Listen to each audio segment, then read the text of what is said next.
we are Team 4, confirmed by Manuel Ernesto Castillo, Dante Lomelí, and Paulina Reyes. And today we're going to speak about constant acceleration. So, what's constant acceleration, you may be asking? Well, in order to understand this, we need to define two concepts, acceleration and constant.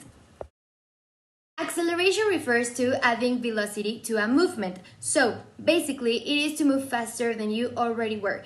And constant means to repeat the same action during a period of time. So, if I drink a glass of water today and I drink another one tomorrow and I drink another one the day after that, am I being constant?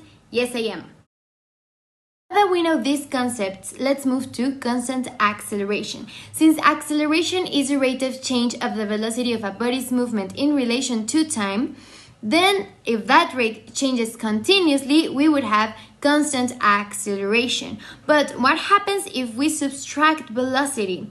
If the velocity of a body is in constant change, but instead of increasing, it decreases, then we would have a negative constant acceleration. So if I move from 5 meters per second to 8 meters per second, velocity would be increasing, which means that our constant acceleration rate would be positive. But what happens if I move from 5 meters per second to 2 meters per second? Velocity would be decreasing, which means that our constant acceleration rate would be negative.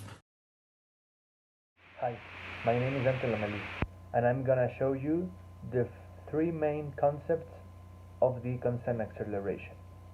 The three main concepts of the keywords that we're gonna use are gonna be time, acceleration, and velocity. These three for finding all the formulas that we need.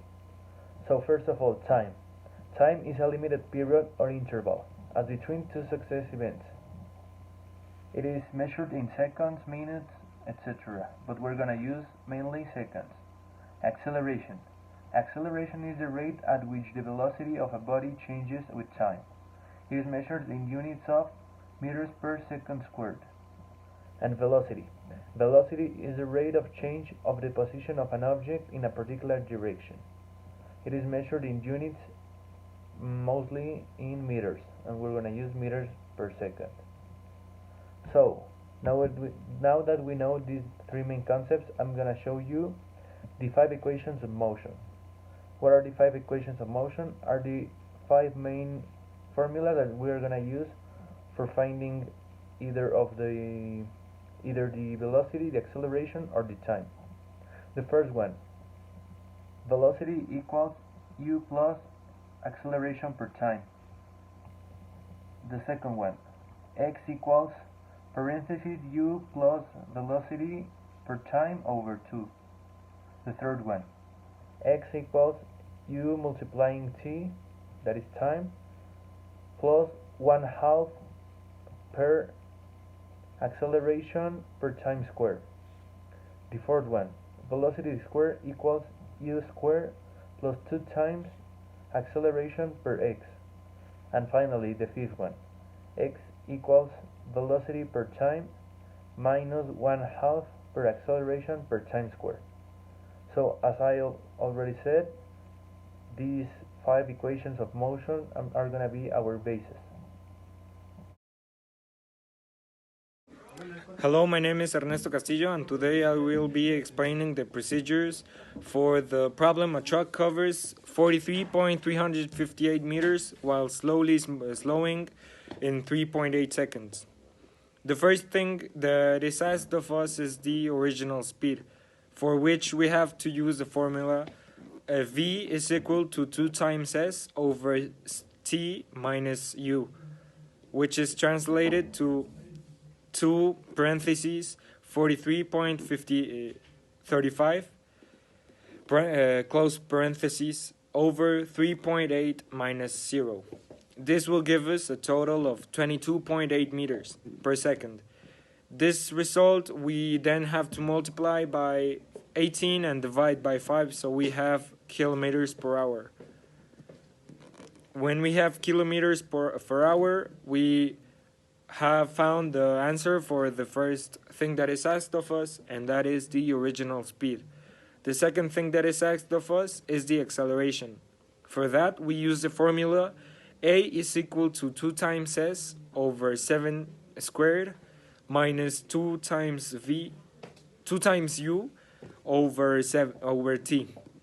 We use 22.8 meters per second because it is easier to relate that to the other concepts that we have in this equation. So now, what we have to do is to substitute the formula for the values that we already got. So it will be like this.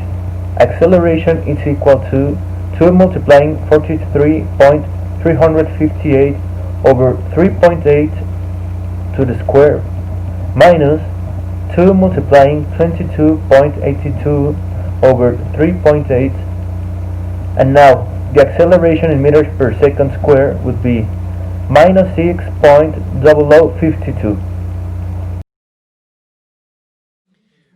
To find the third question, we must use formula S is equal to V squared minus U squared over 2 times A. We substitute that and it will give us a result in kilometers. We must then change it to meters per second and it will give us a total of 70.8913 meters, in which the car will have a negative acceleration and come to a final stop. And finally, for the fourth question, it asks us the next. How much will it take in seconds to the truck to stop, considering it is initially traveling at 105 kilometers per hour? So for this problem, we're going to use the formula distance is equal to acceleration per time square over 2. We need to isolate the time because we want to obtain the time. So by isolating the time in the formula will look like this. Time is equal to the square root of 2 times distance over acceleration. Now that we have our time isolated in the formula, we need to substitute for the values that we already got from the past exercises and the ones that the problem already gave us. So it will be time is equal to the square root of 2 multiplying 78.285 over 5.433. Then we do the multiplication and it will be time is equal to square root of 156.57 over 5.433. Then we've got that the time is equal to the square root of 28.8183. And finally, the result for how many seconds will it take for the truck to stop?